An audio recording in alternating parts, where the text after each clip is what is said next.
How's it going? My name is John Butler. I'm here in Lille with Thomas from Guitar Pro, and I'm about to play a gig tonight, but I am going to show you a song of mine called So Sorry. It's in open B tuning, which is B, F sharp, B, F sharp, B, D sharp. And yeah, I'll just show you the song and then maybe we'll break it down.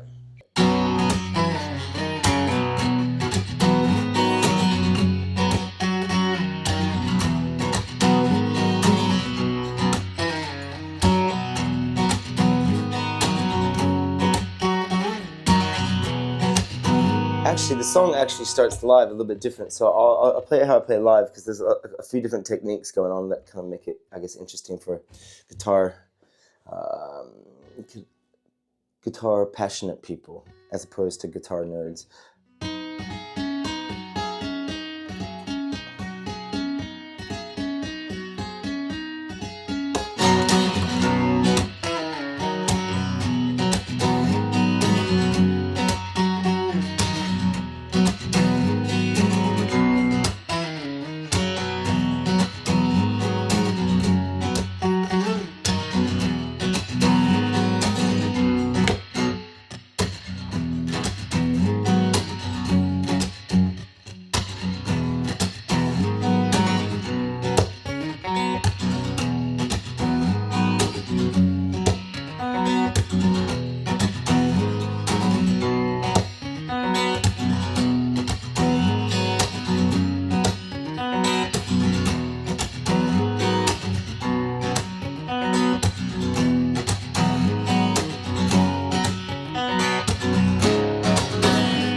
So that's the stuff I'm going to show you. I mean, I sing with it, of course, like long time, baby, long damn time since we made each other smile.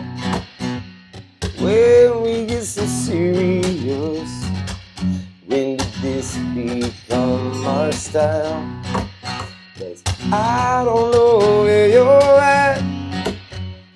You forgot where I'm from. I don't wanna follow, beg and steal tomorrow, worry about tomorrow. Want you, baby, won't you hold my hand? Can't we just call it a truce?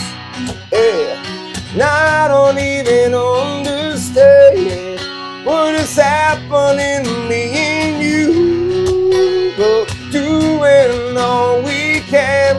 Anyways, that's it, and it's way too early to be singing. But anyways, so I'm gonna walk you through a couple of things. Open tuning, and the second verse just has this bit of chicken picking. Pretty simple. So you do a hammer down, and then you go, and then.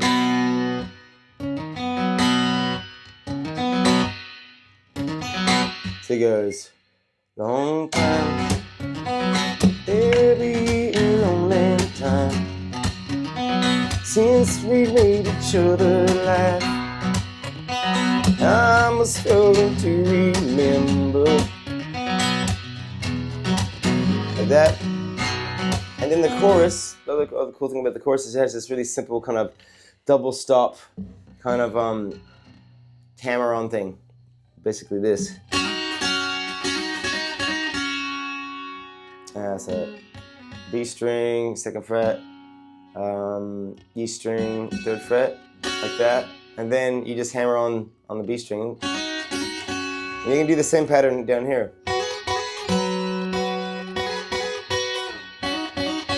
So I put that in the choruses to back up my vocal melody. Oh, it's not. It's actually just adds a counter melody. So it goes, oh, baby, won't you hold my hand? Sing in an octave lower. Won't you, baby, won't you hold my hand? Can't we just call it a truce? And then, I think this one down here.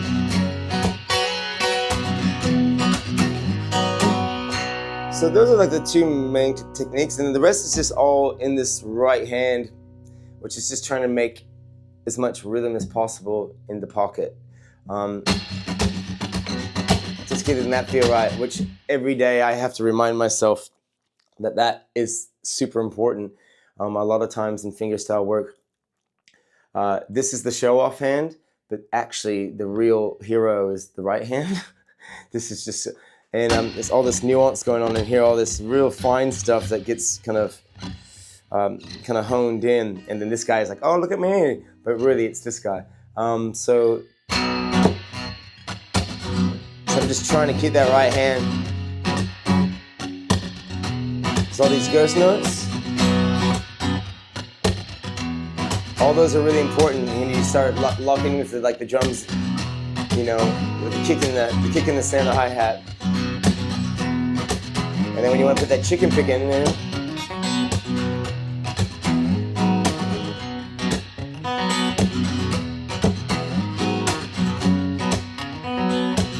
and that's pretty much it. And then the change goes.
Oh yeah, there's the opening and outro melodies to hooks are like this.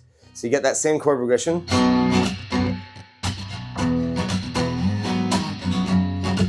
This one, yeah. But then we can add this.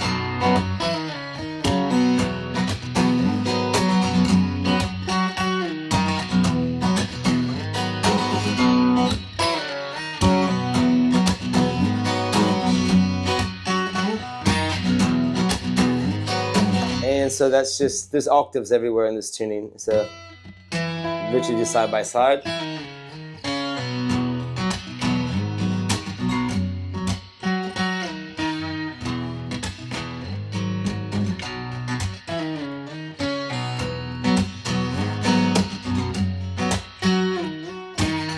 Or whatever you really want to do there.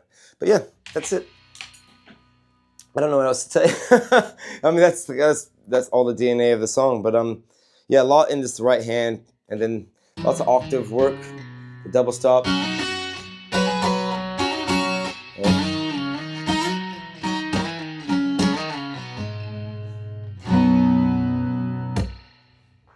Hi guys, I'm backstage with the amazing John Butler. Thank you, John, for No worries, thank you for your time. I'm so nervous, I'm so happy, excited to be with you backstage. It's incredible.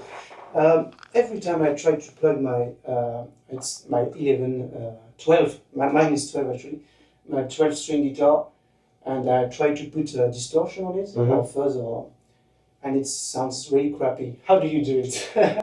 Well, first of all, the thing is use a magnetic pickup. So you probably have a bridge pickup? Yeah. So I have a bridge pickup and a magnetic pickup, and they're great to put together for the acoustic sound.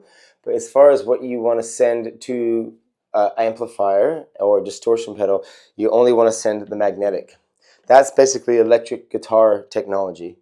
And you know, if you want to sound like an electric guitar, then you have to use electric guitar. Yeah, so this is a Seymour Duncan mag mic. I turned the microphone off in it, but it's a good acoustic magnetic pickup, but it can handle going through an amplifier because of the magnetic technology. That's a good trick. That's the first trick, I would say. I mean, that's definitely, sticking that through an amplifier can be very harmful. Yeah, that's that's what happened at home. Yeah, that's right. And then it goes to your pedal board and then amplifiers and. Yeah, I mean, it kind of goes through a kind of a matrix of different things. I mean, these two pickups, the magnetic and that, they get kind of joined together in a blender of sorts. I have a 2-channel mixer, a Midas AP40, and then that has 2 channels in it. And what I basically do is I put my magnetic and my bridge pickup in. I EQ them, and then I pan them all into one channel and fuse those 2 sounds together. And that's what gives me all like the kind of strong string sound, but also all the acoustics. That will give me all the wood, and this will give me all like the strong like string sound. And fusing those together is my main thing for acoustic. But then I split the signal and I send that to my pedal board, and that goes to a whole bunch of effects and then my amplifier. Got wah-wah, whammy, distortion, a loop. So. Yeah, do you have a couple of loops just to create little kind of pads when I'm playing with the band. When I play solo, I'll use them rhythmically a bit more, but yeah, all kinds of little toys to create soundscapes. Yeah. Yeah, and then it goes to Marshall. Yeah, I go through 2 different Marshalls. One is a Kemper design. It's basically I got a Kemper to design. I kind of cloned about 8 of my favorite Marshalls, and I use one of them really, which is a JMP 1975 Super Lead. That's been cloned into my Kemper. Really beautiful amp that was owned by a great guitarist named Steve Pigram. In his rock band Scrapped Metal in Broome, northwest Western Australia. And then I have a Friedman amp that runs my other Marshall cab. So it's 2 Marshalls, and then I have a Fender Deluxe in the center. Nice. I love Fenders. The Fender sound is great. Yeah. I've got one at home. You've got an amazing guitar in your arms. I remember last time we met, it was a long time ago. I think you had started playing with that one because you had an older one which was almost broken, I think. So this one, it's kind of a new one in a way, or? Oh no, this is an old one. I have newer ones on stage. This is just a backstage one nowadays. But it's been on stage heaps itself. There's a few 12 strings getting around. These are made by Maerten, an Australian company who have just been such amazing allies and a great support. And I feel like they make a really, really great guitar. I feel like they're only getting better, actually. They have amazing acoustic guitar pickups, AP5 and AP5 mics. They're just, I think, some of the best acoustic guitar pickups in the world. I think they follow on through the technology of Takamine, which had all the really, really beautiful pickups. And basically, the guy who designed the Takamine pickup also designed the Maerten one. But these guitars, yeah, the quality made, but they also can tour. Really, they're very solid, but they keep on getting better and better as they get older, and yeah, really well balanced. And as I said before, they're just a family-owned business that's been so extremely supportive to me throughout the last 25 years. Yeah. And the sound is amazing, and I guess it's really nice to play as well. And I've got a question actually. When did you start playing on 11 strings or 12? Did you start on a 6-string guitar? Or? Yeah, I started on a 6-string nylon guitar. Yeah, 6-string nylon. Yeah, I did that, and then I was turning 16, and I was looking for a Washburn guitar at the time. And I was looking for a 6-string, but there was a 12-string for sale from my guitar teacher, and I was like, yeah, I like those guitars. I'll buy a 12-string. And I just kind of randomly bought this 12-string because it was a Washburn. And it was great. And I played it with 12 strings for years. And then as I got, for me, guitar was just a hobby until I was about 21. It was just a way of, I'd write songs as other people would write in their diary. It just was a way to understand the world. And so, but around 21, I discovered open tuning, which is this. It's kind of, it's a chord in the tuning. And I really found my voice through that. And then I started playing a lot more. And the high G would always break. High G would always break because it's lighter than the high E. And so your guitar would kind of go boom, boom, boom. And it was like, I don't know. Anyways, I used to like it, but it always broke. And then so I couldn't really afford to buy a new string every time it broke. It literally break once every 2 days. So because I changed the tunings from G to F sharp and all over the joint, and not that G to F sharp is very far, but anyways, and then after a while, I started getting used to it without it. And then when I started busking and making more money, I was like, oh, cool, I can replace my G string all the time. And I didn't like it.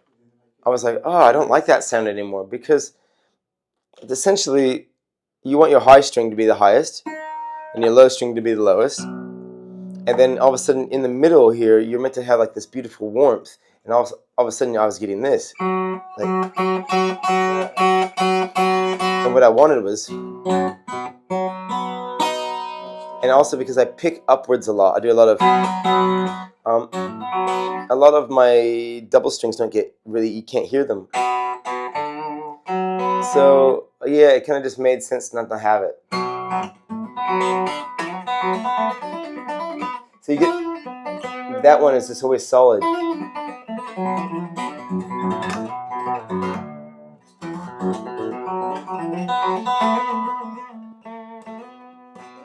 And I don't miss it. Yeah, and it makes the whole 12 string ground. It's a bit more solid as opposed to, yeah. Yeah, I agree. Yeah, you're right. And just a bit before, you talked about your right hand, like it was very, very important hand, of course. And I noticed your nails, of course. Oh, yeah. I've got nails, but they're smaller, and obviously it's very different when you play with your nails or if you don't play with your nails on a guitar. And yours, I guess, are just put on your actual the fake nails. Yeah, the mixture of, it's an acrylic thing. So I make them though. So I glue the plastic on, and you keep them. A bit of gel over the top. Sorry, you keep them every day. They are stuck. Oh, they've been on my hand for the last 7 weeks, and then I repair them. I constantly backfill them and glue them in, and they're filled underneath like these two because they get played so much, and the 12 string is such a file that if I don't fill these ones in solid underneath, so see how thick that is? It's like solid. If it's not solid underneath, my guitar within a week will eat the whole nail. It just raw. And I was like, I had a brand new nail that was small, so I learned how to fill them in underneath, and I learned that from a classical guitarist. It's amazing how you can keep precision with that, because if I had that on my nails, I would not be able to be precise when I Yeah, well, everybody gets used to different lengths, and it's a millimeter here and there is huge, and depending on your style, some people can't have long ones. I find maybe because of the busyness of the string set, to have a little bit more length. And because I don't plant a lot, I plant a little bit, like for like funky tonight. But a lot of times when I'm playing something like Ocean, I'm floating. I've locked some stuff in somewhere else. Not too stiff because I don't want to, this still needs to be, but this turned into a real radar system. So for like something like Ocean,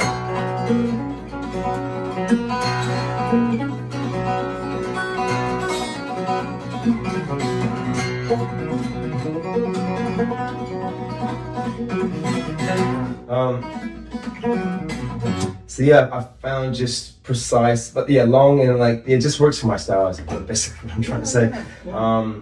Sometimes I have them shorter, but I find when I'm doing that kind of,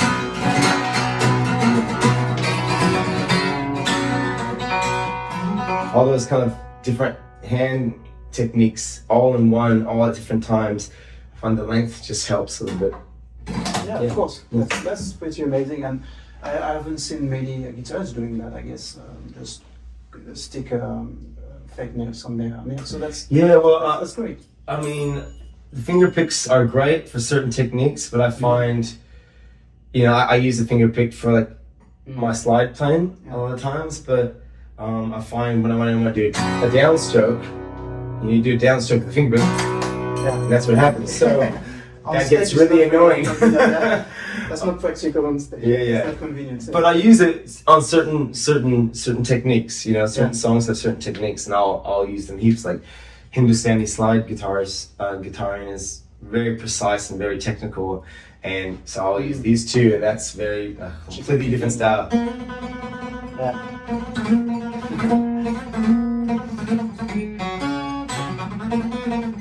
All that kind of stuff. So. But I don't do a lot of downstrokes, and if I do, I do it with this finger. If I do it with this one, So. Okay. Yeah, that's amazing. Thank you. No worries. Yeah, I think we're good for today, and I'll let you rest a bit before your show tonight. Thanks. Of course. Awesome. Thank you so much for your time. Thank you for your time. I appreciate it, man. Thank you. And you'll get the tabs for free. Just check the description down the video, and you'll be able to download for free the tab. Yeah. And then I'll do your nails, and then we're all. That's a good idea. Thank you. No worries.